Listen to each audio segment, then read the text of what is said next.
Well, weird things can happen in baptisms, and weird things can happen in prayers. And you also are well aware, I'm sure, they can happen at a serious time like funerals.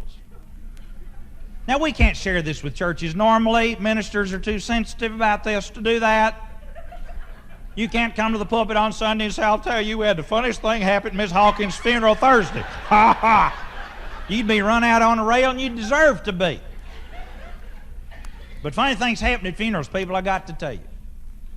A friend of mine was doing his first funeral near Knoxville, Tennessee, right out of seminary. He was a go-get-em kind of young pastor. Hadn't been there long, and they called on him to do his first funeral for a dearly beloved member of the congregation that had passed away quietly in her sleep. Well, I don't know what it is about the first funeral, just kind of scary. It's kind of like a parachute jump first time. You're nervous. You want to do it right, but what if you do it wrong? And no ripcords in the Bible, you're just on your own.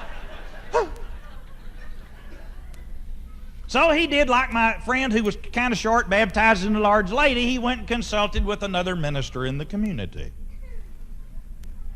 And the older minister said to him, son, do you have a minister's manual? Boy, you could tell this fellow had been there for a while. His voice was so mellow, so rich.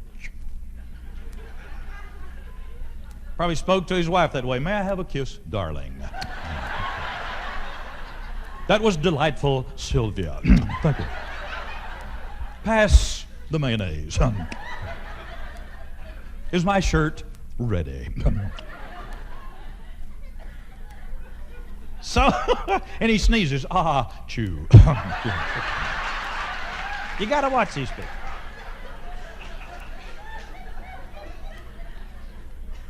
Well, anyway, he asked the young minister, do you have a minister's manual? And the young minister says, no, I don't. Get yourself a minister's manual. It will tell you what you must do. Well, he went down to the local bookstore, religious bookstore. The closest one to him was Cokesbury. Baptists hadn't dominated that area yet. And bought himself a minister's manual. Now, let me explain that kind of quickly. In the minister's manual, there are special orders of service for unusual occasions. There would be a special order of service for a wedding.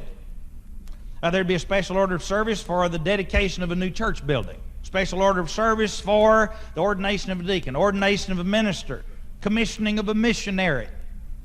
And there's special orders of services for many different kinds of funerals. For an infant, for an elderly person, for a tragic and sudden death, a military funeral, all kinds of funeral services.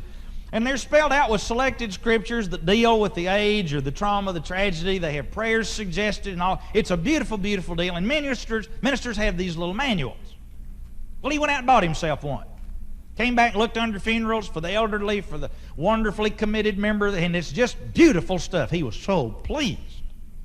Didn't realize that he had bought a minister's manual from the Episcopal Church. Now, don't blame this fella. Anything organized looks Catholic to a Baptist. I mean, if it's even mimeographed, most of our folks think you ought to swing incense first. They just don't feel comfortable.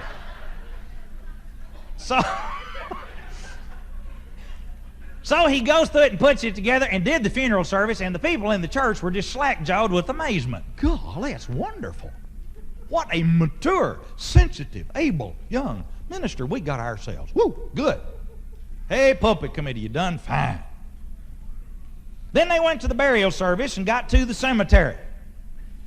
Opens the minister's manual to the committal service. And in it says, the minister may wish to gather a handful of soil and walk before the pallbearers to the burial site, scattering the dust abroad as he recites the following verses.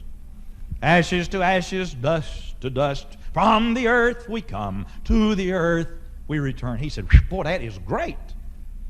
So they're standing there beside the cars at the funeral.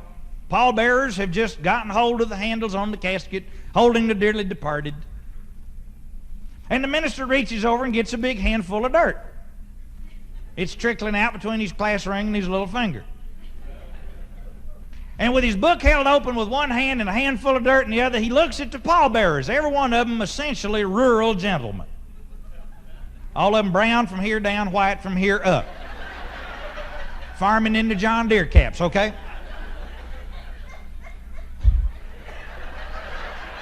You married one of them, I can tell. In fact, I can see that white head out there now, yeah. But they stood there studying this preacher.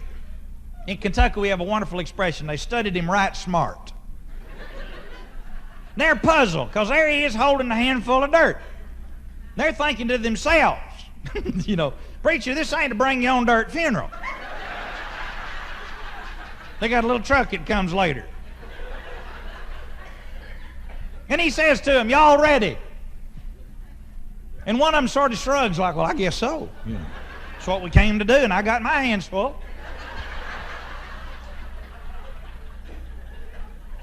So the preacher turns with authority, and with his handful of dirt begins scattering it in the air, walking before these bewildered pallbearers who can't turn loose to brush off the dirt. And they follow him up the trail. And he walks before them. Ashes to ashes, dust to dust. From the earth we come. To the earth we return, bloom. He walks right in the hole.